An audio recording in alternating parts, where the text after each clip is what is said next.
अस्सलाम वालेकुम everyone, welcome back to my channel. आज मैं आप लोग के साथ शेयर करूंगी वो टिप्स और स्ट्रेटजीज जिसे फॉलो करके मैं अपनी ग्रॉसरी की प्लानिंग करती हूँ, ग्रॉसरी की शॉपिंग करती हूँ और साथ ही में किस तरीके से मैं अपनी ग्रॉसरी को स्टोर और ऑर्गेनाइज करती हूँ।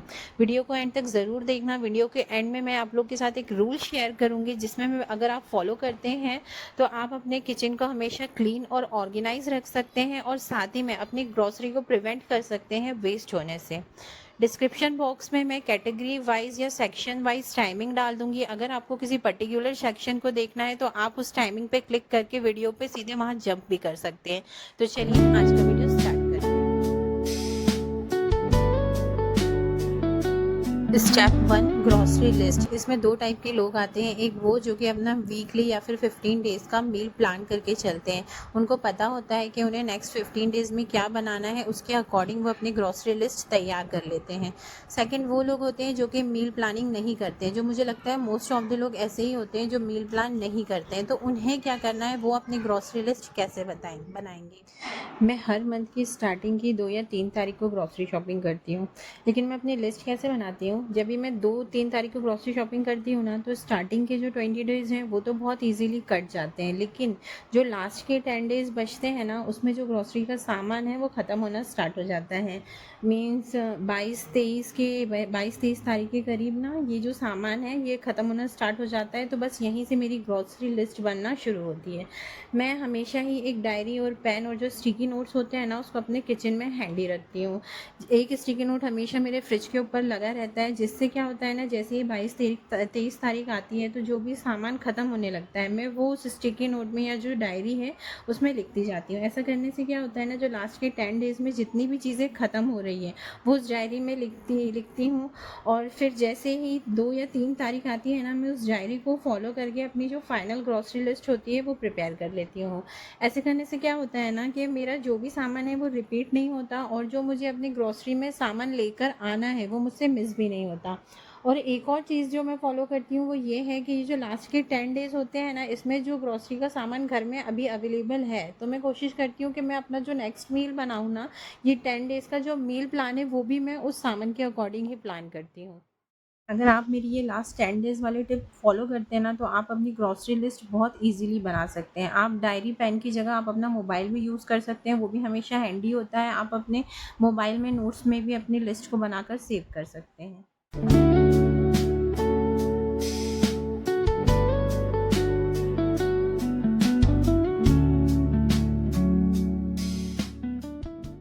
स्टेप 2 है अंडर बजट ग्रॉसरी शॉपिंग। जब भी आप मंथली ग्रॉसरी शॉपिंग करें तो आपको पूरा सामान एक जगह से नहीं लेना है। आपको हमेशा अलग अलग स्टोर पे प्राइस कंपेयर करना है और फिर लेना है। फॉर एग्जांपल मैं क्या करती हूँ, मैं अपना ज़्यादातर सामान जो है वो डी मार्ट से लेती हूँ। जैसे कि शक्कर, चाय पत्ती, नमकीन, स्नैक्स वगैरह हो गए, ये मैं डी मार्ट से लेती हूँ। लेकिन आटा, चावल, बिरयानी के चावल, खड़े गरम मसाले जो है, ये सारी चीज़ें मैं लोकल मार्केट से लेती हूँ। और ग्रॉसरी के टाइम पे ही हम जैसे शैम्पू, फेस वॉशेस वगैरह लेते हैं, तो अगर ये डी मार्ट में सस्ते अवेलेबल होते हैं, जो ब्रांड मैं यूज़ करती हूँ, तो मैं उसे डी मार्ट से ले लेती हूँ। अदरवाइज़ मैं ऑनलाइन ऑर्डर करके लेती हूँ। तो हमेशा प्राइस को कंपेयर करके ही आपको अपना मंथली ग्रॉसरी का सामान लेना है। आप इसको तीनों जगह से कंपेयर करें, local market, super market, D mart और ऑनलाइन स्टोर्स। हमेशा प्राइस को कंपेयर करके ही अपना सामान परचेस करें, तो आप अपना कुछ बजट या कुछ मनी सेव कर पाएंगे।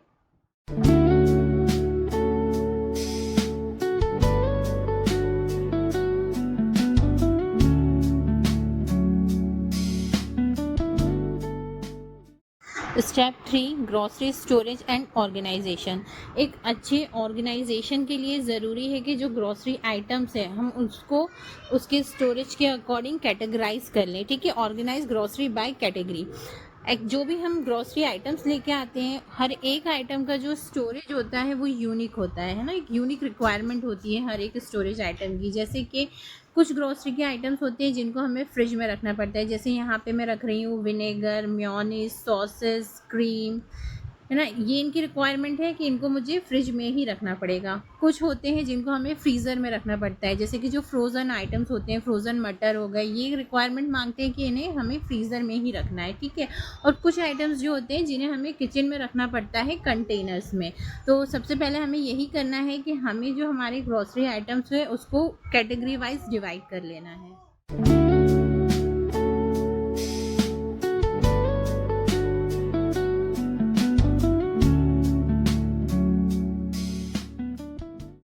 अब बारी आती है किचन ग्रोसरी स्टोरेज की। चाहे किचन मॉड्यूलर हो, चाहे किचन नॉन मॉड्यूलर हो, जो स्टोरेज कंटेनर्स होते हैं या बिन्स होते हैं वो एक बहुत इंपॉर्टेंट रोल प्ले करते हैं हमारे किचन के ऑर्गेनाइजेशन में। मेरा किचन टोटली नॉन मॉड्यूलर है। अगर आपको फुल डिटेल्ड वीडियो चाहिए कि मैंने किस तरीके से विदाउट कैबिनेट्स अपने ग्रॉसरी का अरेंजमेंट किया है तो मुझे कमेंट करके बताएं। मैं आने वाले वीडियोस में आप लोग के साथ ज़रूर शेयर करूँगी। चलिए अभी फ़िलहाल हम बात कर लेते हैं स्टोरेज कंटेनर्स। किस टाइप के स्टोरेज कंटेनर हमें हमारी ग्रॉसरी को रखने के लिए यूज़ करना है। सबसे पहले तो हमने जो भी ग्रॉसरी का सामान लिया है वो हमारे घर में कितनी क्वांटिटी में यूज़ होता है वो हमें पता होना चाहिए। जैसे कि यहाँ पे ये मैं बेसन फिल कर रही हूँ, ये मुझे मंथ में 2 kg के अप्रॉक्स लग जाता है। तो यहाँ पे जो मैं कंटेनर यूज़ कर रही हूँ इसकी उतना ही साइज़ है जितना कि मेरा 2 से लेके 3 kg तक का बेसन इसमें आ जाए। तो सबसे पहले जो कंटेनर का सिलेक्शन है वो हमारी ग्रॉसरी में जो सामान हमने लिया है उसकी कितनी क्वांटिटी है उसके अकॉर्डिंग हमें अपना कंटेनर सिलेक्ट करना है।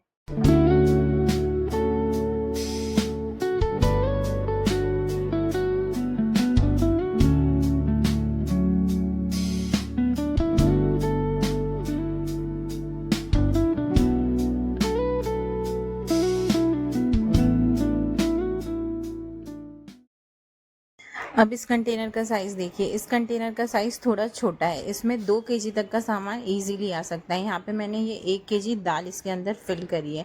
तो हमें नेक्स्ट चीज़ ये ध्यान रखना है कि जो कंटेनर की लेंथ है या कंटेनर की जो लंबाई है वो हमें उसके अकॉर्डिंग लेना है कि जहाँ पे भी हमें अपना कंटेनर रखना है, अगर हमें किसी शेल्फ़ में रखना है, किसी ड्रॉर में रखना है, तो अगर शेल्फ़ हमारी 6.5 इंच की है तो हमारा जो कंटेनर है उसकी जो लेंथ हो वो 5.5 इंच ही हो। थर्ड चीज़ जो हमें ध्यान रखनी है कि हम जो भी स्टोरेज कंटेनर लें वो स्टैकेबल होना चाहिए, मतलब हम उसे एक के ऊपर एक रख के स्टोर कर सके। यहाँ पे देखिए 3 साइज़ के तो यही कंटेनर हो गए। ये जो मेरा राइस वाला कंटेनर है इसमें ये 10 kg राइस रखा हुआ है। उसके बाद जो दाल के कंटेनर हैं वो 5 kg वाले हैं। उसके बाद के जो कंटेनर हैं वो अप टू 2 kg के हैं। और ये हैं ब्लू ढक्कन वाले कंटेनर। इसमें जो भी मतलब जैसे ये शक्कर चाय पत्ती हो गई वो रख दिया और जो मसाले होते हैं वो सब मैंने इसके अंदर रख दिया। ये सारे ही कंटेनर्स ऐसे हैं जिनको मेरा नॉन मॉड्यूलर किचन है, कैबिनेट्स नहीं है, तो मैं इन्हें एक के ऊपर एक रख के अपना स्पेस सेव कर लेती हूँ।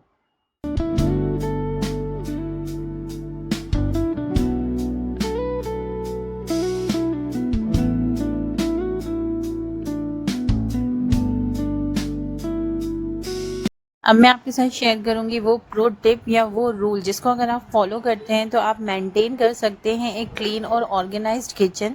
साथ ही अगर आपकी ग्रॉसरी वेस्ट होती है तो वो वेस्ट होने से भी बच जाएगी। उस रूल का नाम है 1 टच रूल। इस रूल का सिंपल सा मतलब ये है कि आप जो चीज़ जहाँ से उठा रहे हैं उसको आपको वापस उसी जगह पे रखना है। और सेकंड चीज़, अगर कोई स्टोरेज बॉक्स है उसके अंदर का सामान ख़त्म हो गया है या ख़त्म होने वाला है तो जैसे ही वो ख़त्म होता है तो हमें उस स्टोरेज बॉक्स को पहले वॉश करना है, उसके बाद सन ड्राई करके उसे यूज़ करना है, ना कि बिना वॉश करे उसे रख देना है। अगर आप ये रूल फॉलो करते हैं तो आपके जो कंटेनर्स हैं वो हमेशा क्लीन रहेंगे। जो सामान ख़त्म हो गया है वो आपको पता रहेगा। इसको फॉलो करके आप बहुत इजीली अपना ग्रॉसरी और किचन का मेंटेनेंस कर सकते हैं।